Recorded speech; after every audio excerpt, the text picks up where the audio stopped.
त्यातली पुढची मोठी बातमी अशी की भोंदू अशोक खरातच्या अडचणीमध्ये वाढ झाली आहे। ईडीने खरात भोवती कारवाईचा फास आवडलेला आणि सूत्रांच्या माहितीनुसार खरातच्या आर्थिक व्यवहारांचा तपास सुरू आहे आणि त्याच्या कोट्यवधींच्या मालमत्तेवरती टाच येण्याची शक्यता आहे। आतापर्यंतच्या तपासात खरातच्या गैरव्यवहारांसंदर्भात महत्त्वाचे पुरावे ईडीच्या हाती लागल्याची माहिती मिळते।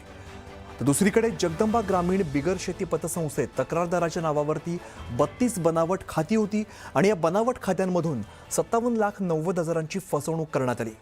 अशोक खरातसह पतसंस्थेच्या संचालक मंडळावरती देखील गुन्हा दाखल करण्यात आलेला आहे। या घडामोडी सुरू असताना खरातवरती समता पतसंस्थेत गैरव्यवहार केल्याचे आरोप असताना या पतसंस्थेची कागदपत्र एका गोदामात बेवारस परिस्थितीमध्ये आढळली। त्यामुळे नेमकं काय प्रकरण आहे यावरून विविध चर्चा आता सुरू झाल्या। तर फक्त भोंदू खरातच नाही तर त्याचा चेला सुद्धा विकृत निघाल्याची चर्चा होते आहे। ठाणे महापालिकेतील तत्कालीन सहाय्यक आयुक्त महेश आहेर यांच्यावरती लैंगिक अत्याचार केल्याचा गुन्हा दाखल झालाय।